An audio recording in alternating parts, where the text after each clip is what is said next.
Welcome to the Mindfully Masculine podcast. This is Charles. In this episode, Dan and I will continue to discuss The Man's Guide to Women by Dr. John Gottman, and we'll talk about hormonal rhythms in women, effective partner communication, so-called alpha and beta traits, fear and safety in relationships, the impact of partners' behavior on emotional safety, observations on physical traits and perceived safety, the influence of hormonal birth control on relationship dynamics, practical partner etiquette tips, and other topics. Please check out our website, mindfullymasculine.com, for our audio and video episodes, as well as any other info we find worth sharing. Thanks. Good morning, Charles. Hey there, Dan. How are you? Fantastic. How are you? Oh, not too bad. Today's my first day driving from the new campground to here. How far is that drive now? A little less than 2 hours, depending on how well I... Oh, holy cow. What? And before it was closer to 3? Closer to 3, yeah. Jeez. Yeah. Yeah, the drive here is about 2. The drive from where I'm at to Jacksonville is about 2.5. And from where I'm at to my client in St. Pete is about an hour and 20. Okay. So, all right. It's not nothing. It's a step up in just about every way that matters to me. Yeah. I'll take it. 25 minutes from the girlfriend's house, which is also helpful. How far were you from her before? Hour and 20. Okay. That's a big difference. I think I'll like the place. So let's jump into our material. We're on chapter 2 of The Man's Guide to Women by Dr. John Gottman and others. And this chapter is an interesting one because it gets into the differences between the male and female brain and some more of the anatomy and physiology that goes beyond the brain, but this is a topic that can be easily mishandled. Mm-hmm. And you can get silly with some assumptions and some definitions. And certainly the way you use this information in conversation with a partner can be a little rough. And I'm glad that they go into that detail. Yeah. The first thing they will say is that human brains are all pretty much similar to each other, regardless of other characteristics of the person that you take them out of. Generally, male brains are a little bigger, about 10% bigger, I think you said. Yeah, they are. Because exactly what I'm talking about. Because male bodies are typically 5% bigger. Right. And has no effect on the actual use. No, there's and ability of the brain. There has been a lot of work done on the cognition abilities of men versus women, and what they find is pretty much the same. Yeah. So we will also talk about the way we use our brains can be quite a bit different. And I think that's a mix of both, like everything, a mix of biology and culture. What is okay to think about, what is okay to act on. Mm-hmm. Our culture will certainly give us those definitions, and those can be either healthy or unhealthy depending on who we're around and when we're born and what country we're in and who's in charge, and all those things are factors as far as what is deemed to be proper masculine or feminine behavior. I see, if you participate in any online discussion that gets into this area at all, you're going to see many tropes and many cliches particularly about how women are emotional and men are logical. And it's almost ironic that the men who say it the most are having what seems like some sort of an emotional breakdown while they're screaming about how emotional women are. Yeah. Yeah. Yeah. No, somebody much smarter than me had said something that we are not beings with emotions. We are basically emotional beings having an experience, right? Something like that, like a human experience. We are not humans with emotions. We are something like... We're not thinkers who feel, we're feelers who think. Basically, that's what I'm trying to say. Yeah. We all have those. Yeah. Emotions are really control a lot of our behavior. And a lot of things that control emotions are our hormones and how they fluctuate, on both sides. But one of the big things that I took away from this chapter was the concept that women operate more on a rhythmic pace when it comes to a lot of things in life. But he specifically mentions and goes through the menstrual cycle and how that is a rhythm, just the way our bodies have a circadian rhythm for eating and sleeping. Women also are dealing with a menstrual cycle, which also has a rhythm to it. And there's certain characteristics and traits that, generally speaking, again, every woman is different, but some behaviors and some thoughts and actions happen a little bit more frequently depending on where they are in the menstrual cycle. And I thought that was very interesting. Yeah, it is interesting. And it's one of those things where all knowledge can be used for good or for evil. And so if you're willing to take a little bit of time, reading this chapter was less than 20 minutes, and you can pretty much know everything you need to know to understand how a woman's menstrual cycle is going to affect her mood, how friendly she is, how outgoing she is.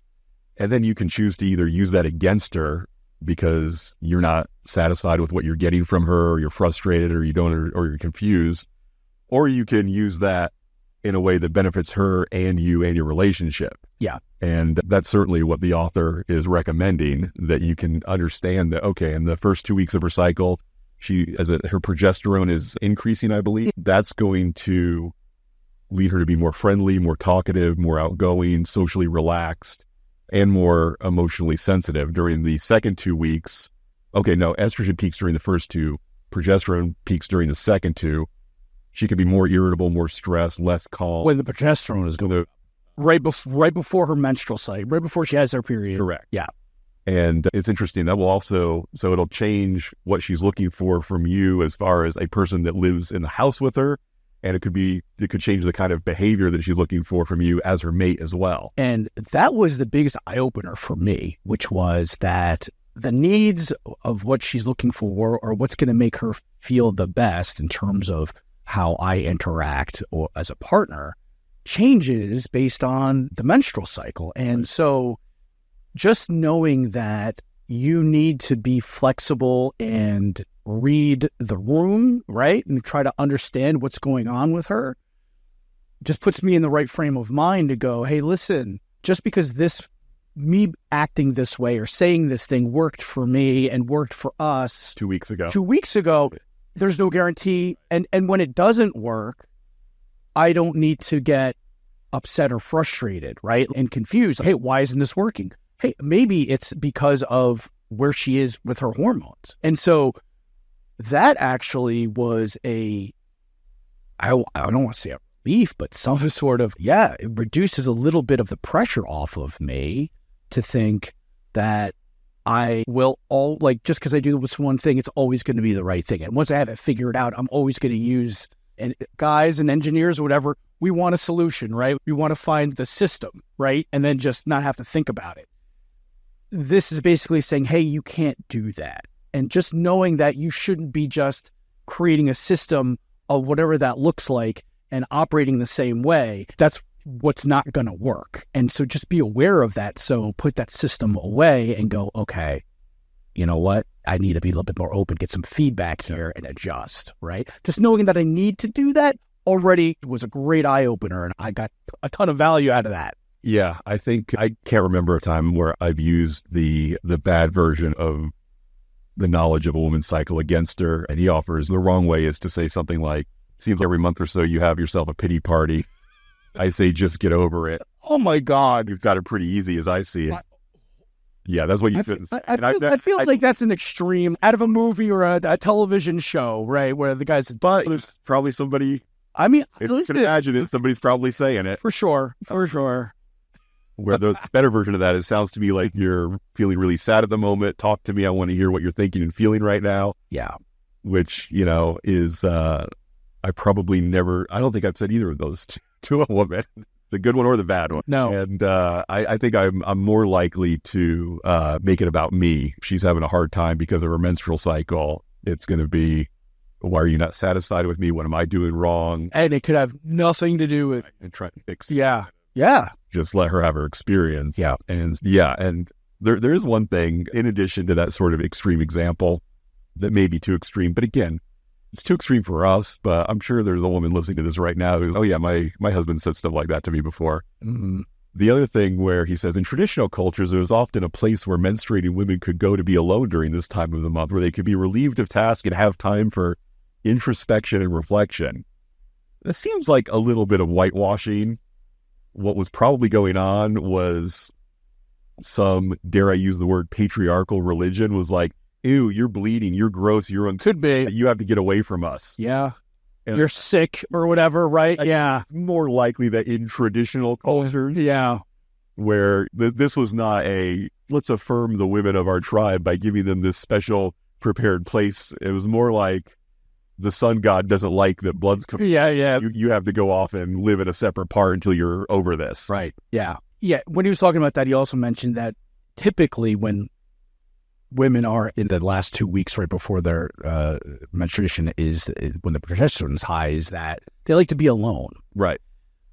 And so that was also a big eye-opener for me and put me at ease thinking... A good women that I'm close to want to be alone. And for me to handle. Especially, so I know that internalize that allowed me to then just be able to form a perspective where I am not so tied to the outcome. Right. If she's not responding to something, if I'm making an effort in some way or another, whether it's to communicate with her or whatever that is, and she's a little standoffish or whatever. Right. Now I don't immediately go to, oh my God, she's upset with me. I did something.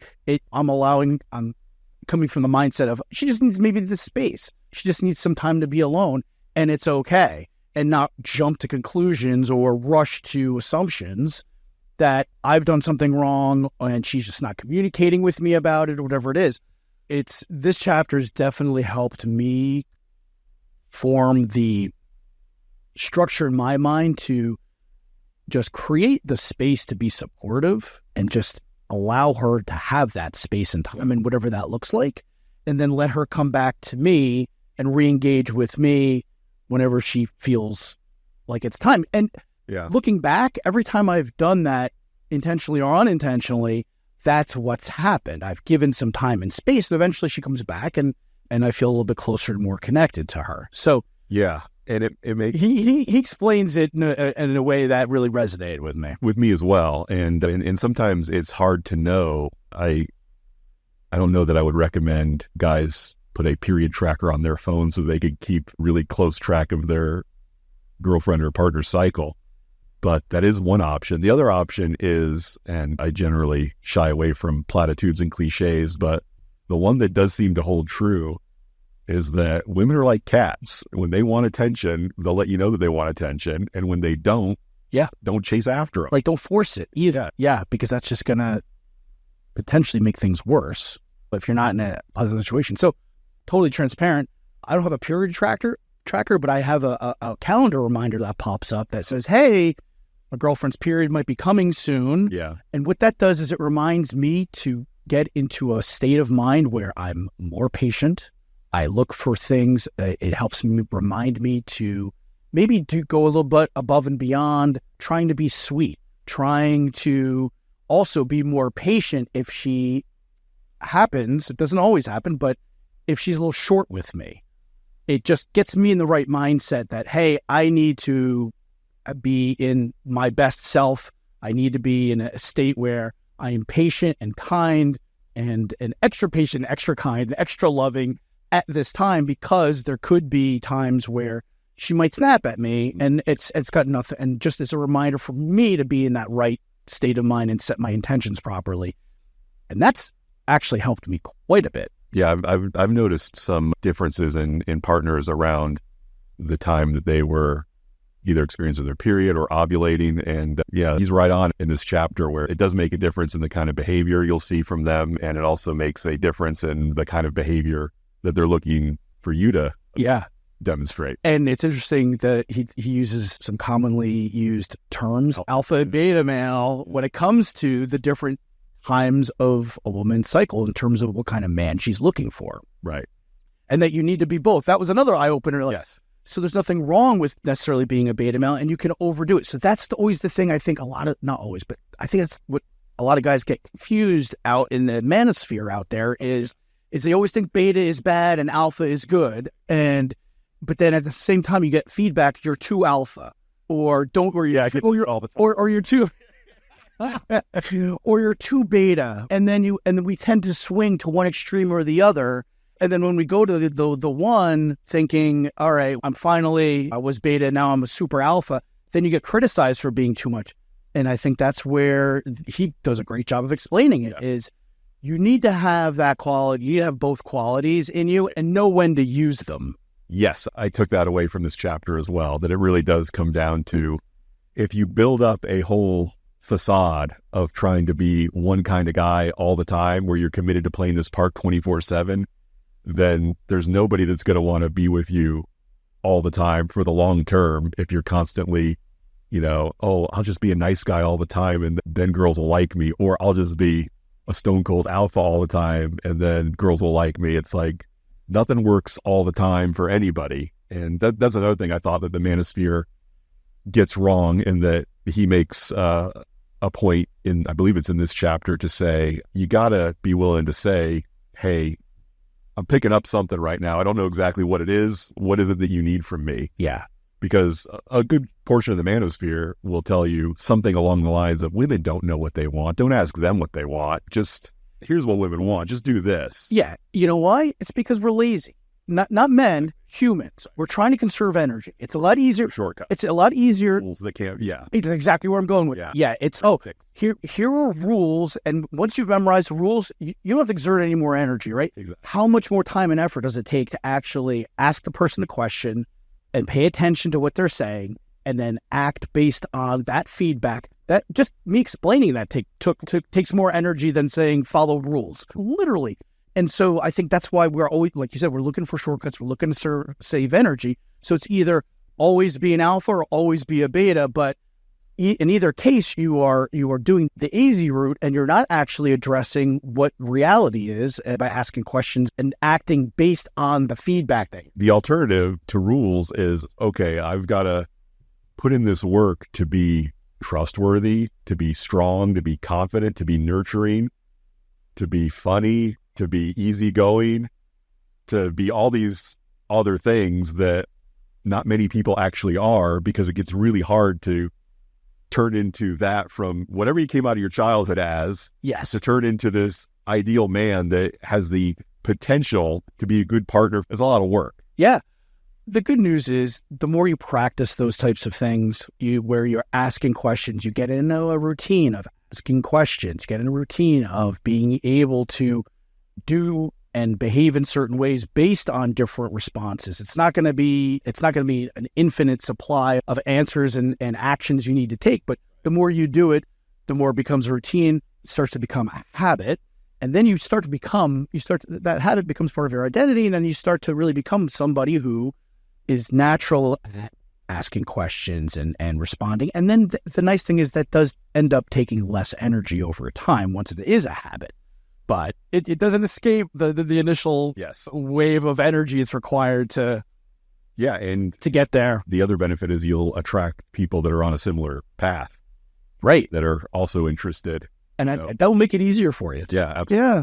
And okay, so we do have to keep in mind that it was really interesting to me, because I think one of the things that you'll see in the red pill communities is this idea that when women they almost divide it into periods of a woman's life, where at this period she wants an alpha, at this period she wants a beta. Oh, I didn't know that. Yeah, where it's like when women are younger, they want to have all these more stimulating experiences by being around alpha men, and they get to a certain age and now they're ready to start nesting and having kids, and then they want a beta, which I also think is an oversimplification that leads you away from the truth, that is not going... like you said, you got to be both, and you got to know when the right time to be each is. That doesn't make any sense to me almost, because it's like, I'm not saying it's not true, but thinking through, if a woman starts nesting, that means building a family, having kids. Why wouldn't you want an alpha male to protect the family?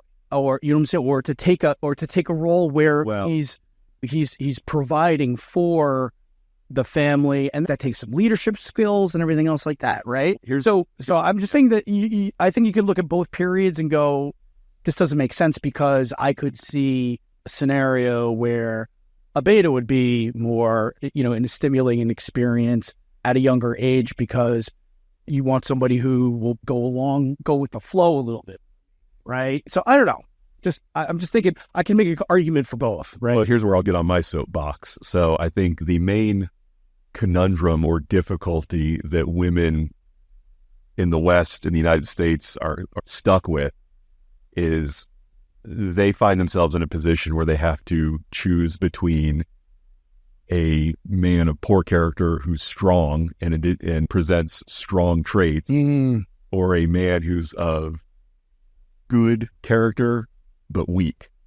Yeah. Every woman wants a strong man who's a good man. Yeah. And we're producing almost none of them, at least in this country, because they're really hard to raise, and it's really hard to turn a little boy into a good, strong man. Yeah. What's easier is to turn a boy into a good, weak man or a bad, strong man. Makes sense. Makes sense. You're a lazy parent, or you've got your own stuff going on, or it's a very specific formula that builds a good, strong man, and almost nobody finds it. And we end up with a society full of mostly good, weak men and a smaller amount of bad, strong men and an infinitesimally small number of strong, good men. And so women find themselves in a position where they're like, okay, do I want the bad boy who is confident, maybe cocky, maybe strong, or do I want the good guy who is weak and doesn't really have a lot of options, so I don't have to worry about him stepping out? Yeah.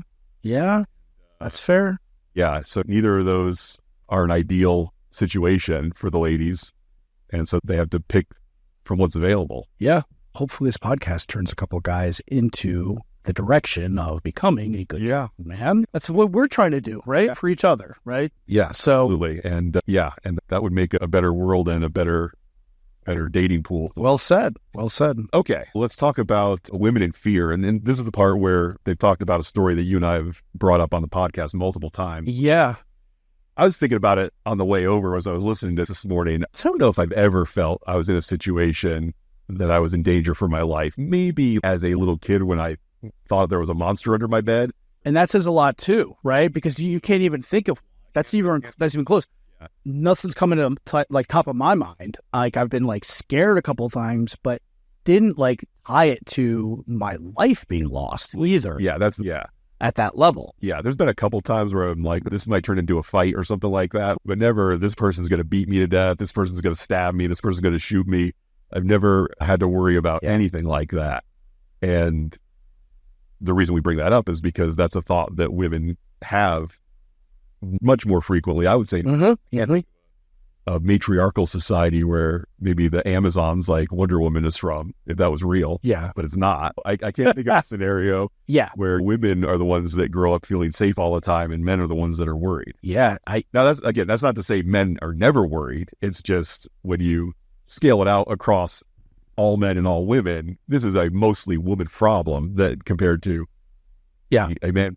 Yeah, he gives some really good examples in terms of, did he talk about driving a car in this one? Basically about getting cut off and the guy getting angry and kind of thing. Because I know you talked about he talked about pistol, right? The hero versus zero, which is one of the things that a man that he calls a zero would do is to be willing to escalate a situation in the presence of the woman he's with and not keep in mind, this might really be a problem for her.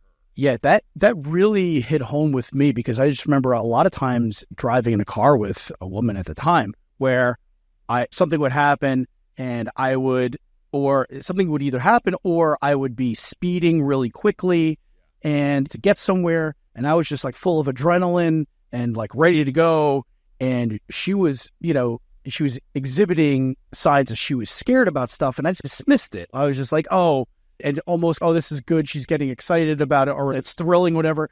And after listening to this, I was just like, wow, I'm quick now, where I'm much quicker after reading this and hearing this to be a little bit more mindful on the road when I'm driving with a girlfriend. And then when something happens, I have to swerve out of the way, spend a little extra time making sure that she's feeling okay and not just get back to the road and the mission at hand. It's, I'll put my hand on her knee and say, hey, I'm sorry.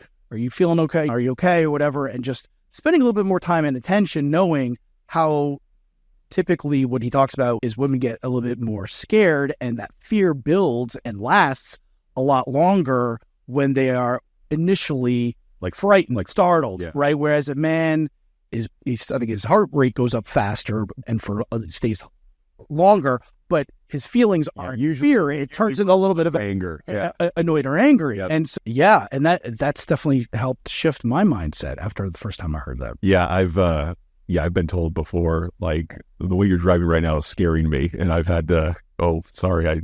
It is interesting to think about that in terms of and what impact fear has on everything else a woman does. If they talk about a story or a study rather, the way women react to being startled or frightened if they're holding hands with their husband in a happy marriage versus in a not so happy marriage versus holding hands with a stranger versus not holding someone's hand.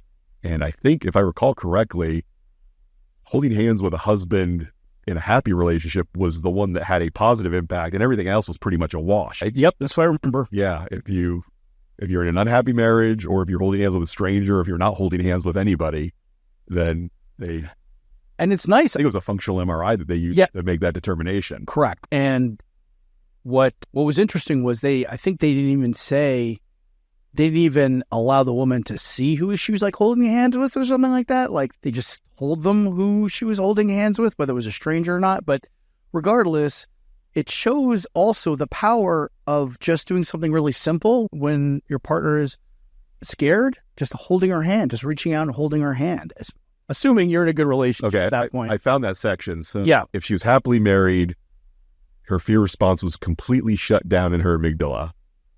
If she held the hand of her husband, but she didn't consider herself happily married, the fear response was shut down a bit, but not all the way. And when she held hands with a stranger, there was no change, just like when she held no one's hand. Gotcha. Okay. So your unhappy marriage does something for the fear response, but not compared to having a happy partner's hand in your hand. Yeah. And then again, that's going to impact everything about how she parents. It's going to impact your sex life. It's going to impact everything, what her work life is like. Yeah, think about that. When you're feeling fear, is she really going to be open to having sex with you, right? Or doing things other than taking care of herself? Because our brains will start shutting down and go, oh, look, our life is being threatened. At that point, it's going to conserve energy. And by that, it's going to be in a self-protective zone. Once you realize like how often a woman feels fear throughout the day, you might be a little bit more patient and make a little bit more of an effort to help, mitigate that fear and resolve it, as well as patience for what your needs are or what your expectations are out of the relationship, knowing she's battling this, right? Yeah, and I would say that he doesn't really get into it too deeply, but it makes intuitive sense to me, and I'm open to being proven wrong on this, but if your relationship with a woman is a place of safety for her, then the fear that she deals with on a daily basis when you're not around is going to be mitigated by that as well. If getting home to you at the end of the day and sharing a meal and sharing some quality time with you is something she can count on, then dealing with that walk from the parking garage to her office is going to be a lot easier than being stressed on the drive home because she doesn't know what you're going to fly off the handle about when you get home from work. Right. And so what you just talked about safety, you just gave an example of the multidimensional interpretations of safety, right? So we were just talking about physical safety, but you just brought up great points, is safety in the relationship, meaning can she trust you, right? Are you going to do what you said you're going to do when you said you're going to do it, right? So that safety needs to be provided on multiple levels, not just physical, but emotional, mental, how you behave. All of those things are signals to her whether she feels safe or not. Yeah. And again, guys, as we have said many times before, the safer you can make her feel, the better the better position she's going to be in to respond to you and bring her best self. Right. And do the things that you want out of the relationship. Yeah, I was chatting with a friend the other day. I sent her some meme that was basically a picture of a bunch of guys standing around with backward baseball caps and tight shirts on. And it was some joke about, I think, their politics or something. And I sent it to her and I was like, hey, there's your kind of guys right there. She's like, yeah, why am I attracted to those kind of guys? I was like, because of their shoulder to waist ratio. She's like, oh, yeah, you're right. Because I believe the different types of safety are transitive, where if you can feel physically safe, then you're more likely to feel emotionally safe. If you can feel emotionally safe, you're more likely to feel physically safe. That makes sense. Yeah. I think, but as we talk about, shoulder to waist ratio is the number one very easily detectable, visible indicator of a man's strength. Yeah. See, where I think that might be one of the reasons why a lot of girls get stuck on bad boys who treat them like crap. because they may have that shoulder to waist ratio. So they provide that physical, and the initial impression of emotional. And as long as they'll look like that, they will be a potential source of physical safety. Whether they're living the way that makes them a source of physical safety or not, there's that potential there where, okay, if things got really bad, I don't have to worry about this guy running away scared or not being able to handle himself. And so like you said, the initial assumption or inclination is to associate the other types of safety with that. Right. And then when she finds out he's a bad boy for a reason, right? He's not doing the things that, right? Now that emotional safety is going away. And then so that goes away for a little period of time. And then she sees the shoulder to waist ratio again, right? And so then I can see how that kind of keeps bringing you back in and keeping you hopeful, like that this is going to work out differently next time. Yeah, and back to what we that explains a lot, actually. Yeah, there could be 2 weeks out of the month where good point. Overlook a lot of his that's an excellent point flaws, right? And then 2 weeks out of the month where it's like all I care about is the fact that he's unreliable and untrustworthy, and again, I guess it's funny. It could almost come down to at what point in your cycle do you meet her or take her on your first date? Oh, wow. Well, and one of the things he mentions in here is the effect of birth control on this whole thing. When women are on birth control, they don't ovulate. And I've heard stories, not in my immediate circle of friends, but issues of women who met their partner and dated their partner and married their partner while they were on birth control. And then they got off birth control. And all of a sudden, it felt like things really changed. Interesting. Because their menstrual cycle kicked back in a way that had been paused for a long time.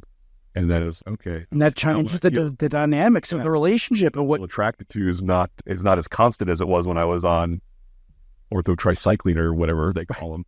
Yep. That is one of them. I don't know the name of birth control. No, that is one of them. I remember. Yeah. I was pharmacy cashier. Oh my gosh. Yeah. No, that is one of them. Yeah. That's a great point. That's yeah. And then most people aren't. This is a popular book. This is not common knowledge. A lot of the stuff that he's talking about. In the intro, they're like, so one of the things he had to swim upstream against was the idea that men don't buy relationship books. Yeah. And generally, compared to women, we don't buy relationship books. That's fairly true. Dude, let me tell you, you got to figure, once you realize like how much this can benefit you as a guy. Yeah. We did, and the personal development books. And so now we're like addicted to this stuff because the benefits in terms of your ability and ease of becoming happier is so much more amplified by reading these books because you understand things that that just aren't commonly taught either by our educational system or our parents or our community. So let's summarize what we learned in this chapter. The first is the idea of rhythmicity, which is that hormones will have a day-to-day effect on a woman's emotions and her state. And if you get to know the woman in your life well enough, you'll be able to understand and predict a little bit better, what it is that she's going to be experiencing on a day-to-day basis. And that'll inform you for how to be a better partner. And also know that her sex drive and her need for alone time or her need for cuddling and things like that could be impacted. And it's, again, I joke about having a period tracker on your phone, but if you already have a journaling practice and you're noticing these things from your partner, it's certainly a good use of a line or two of your journal to say, hey, I noticed that she was clingy or a little bit standoffish, like she needed space to herself. And there's nothing, the only bad thing that can come from noticing that pattern is what you do with it. If you use it irresponsibly or act out or lash out about it, then that's bad. But having the knowledge is a good thing, especially, and I would say generally, if you're willing to notice and compile that knowledge, you're probably the guy who's going to use it the right way. Because that takes time and effort. Exactly. So your why has to be pretty strong. And assuming you're not some sort of evil villain, I feel like that's almost the only person who would, like a character, I think most people, and we don't allow evil villains to listen to this podcast. No, they're strictly prohibited. Also keep in mind when it comes to fear, women are more easily fear conditioned than men. A situation that produces fear in them they're going to be on the lookout for situations that look similar to that, and they'll be more likely to feel that fear than a man might be in a similar situation. Yep. Where I think we can, because we have the luxury in a lot of situations of not feeling as in danger, we can get excited about chaos in ways that women can't. They would only feel fear. Like, I'll think of this in particular. If I'm out somewhere and I see that two guys that I don't know, I'm not friends with, they get in a fight, that's mostly exciting to me. It's not like, oh no, it's more like, oh, this feels like I just saw a celebrity. This is exciting. I don't think that, I think I was with one of my exes in a situation like that where a fight broke out. I was like, ooh, I wonder what's going to happen next. And she was like, we need to leave right now. Yeah. Look at it. If you're our age, remember mosh pits. Yeah. Most of them were all guys. Every once in a while, you might see a girl on the outskirts or whatever who were in there, but for the most part, that's guy and girls and people that I've been with have wanted to stay very far away from that. Yeah. Something else to think about here is, I think, because women have been dealing with this fear response for such a long part of their lives, that they probably have a good way of hiding that fear. They probably are, some of them might be really well versed at not letting the external world know that they're scared, because that also could introduce some additional risk if they were to do that. Yeah. Combine that with the stereotypical guy's lack of ability of being able to read the room and our intuition about what's going on, and a lot of times we're focused on ourselves, we might make the false assumption that a woman isn't scared when she actually is. That's true. And keep in mind, I think if you need to go one way or the other, I think the assumption is, assume that in any situation where there's a little bit of safety or risk involved, that if you're with a girl, she's going to feel more scared than you are, and just keep that in mind, and that might make you choose some different actions. Yeah, I think that's good advice. Let's go on the list of things not to do. Don't ask her if she's having her period or PMSing when you're detecting emotions or states that are hard for you to deal with. Like, she's angry, she's emotional, she's moody. Don't just because you're uncomfortable, don't make it worse by trying to blame her menstrual cycle. I know we say you should be curious and ask questions, but this is not really the time to, or those aren't really the kind of questions you want to ask. No, not are you on your period or your PMS, just what's wrong, how are you feeling, anything you want to talk about. Is there anything I can do to support you? Yeah, try to not do, how can I help? Exactly. Let diagnosis start with her feedback, not your assumption of what's going on. And then if she says you can't or whatever, again, don't believe her, and also don't assume that it's something that you did either, and then let that escalate your emotions and get angry about her. Yeah. Provide that space. Don't dismiss her fears as irrational. Don't fail to, I guess the don't would be, don't fail to offer her comfort when she's afraid or fearful. Don't grope her or engage in unwanted sexual activity. I think that's good advice. Could really go in any chapter. Mm-hmm. One thing, don't walk in front of her when you're walking together on a street where, it's better to either walk behind her or beside her. Mm-hmm. And I never thought of, because I dated a gal who always wanted to walk in front of me, and I didn't like it, but I never thought of it as potentially a fear response where she felt better. Yeah, there you go. So somebody's not sneak up on her or whatever. Yeah. That makes more sense now that I read this. Yeah, I never thought about that. Yeah. You might be a 0 if you do not respect her physical or emotional vulnerability, or if you purposely frighten her because you think it's amusing, or because you want to check out her startle response after you read about the study. Yeah, it's I see videos online sometimes of couples that prank each other with startle pranks and gags, and that does not appeal to me in the slightest. Yeah, no. Jumping out and scaring somebody is not my life. I did it to my sister as a kid. Yeah. Really. It never ended up in laughs. Let's just put it that way. And look, some people are into that in safe places, like that's what Halloween Horror Nights is. But you're expecting it. Exactly. You know what you're getting. And I've dated multiple girls that were like, even in that scenario where I know what's going on, I know those chainsaws don't have any chains on it. I don't want somebody jumping out from where I don't see them, even though I know it's just a paid actor with makeup on. I don't want to experience that. What's interesting here is the walking behind her. Yeah. I'm tying this to maybe a reason why a common courtesy thing that I learned when I was actually in college. Our fraternity sent us to a leadership academy. And one of the things they taught you was like manners when it comes to walking on the outside, but also walking into a restaurant. So what they say is typically you let the woman go first into the restaurant. Pick her seat. Pick her seat. Mention that. But I'm also wondering if since it's a new environment, you're then walking behind her and protecting her. This is a new environment for her. Whereas on the way out, they say the man should walk out first and lead, and the woman will follow. And maybe there's a little bit there because you've already been there. She's now familiar with the environment. She doesn't need that protection, so to speak, or to make her feel safe, because she already feels safe there. She's been sitting in there. Right. You know what I'm saying? So yes, I always thought it was just so she could pick the seat, but it might have something a little bit too of protecting her and making her feel safe in that new place, whatever that is.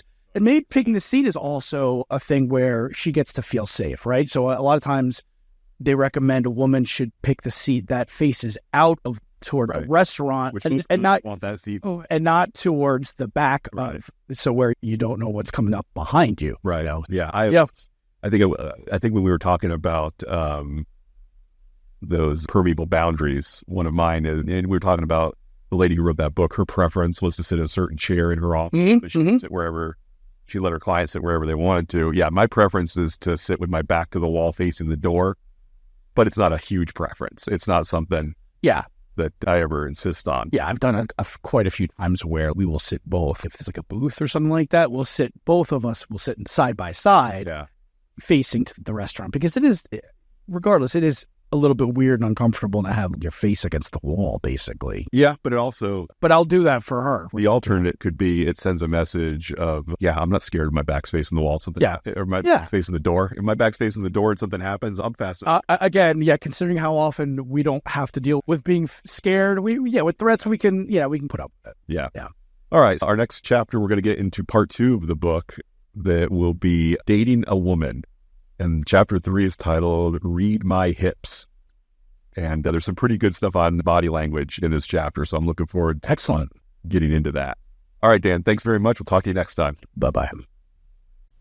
Thank you so much for listening to the entire episode. Dan and I know and appreciate that you have ample choices when it comes to men with microphones who think they're wise, and we're glad that you've chosen to listen to us. Please check out our website, mindfullymasculine.com, for all of our audio and video episodes.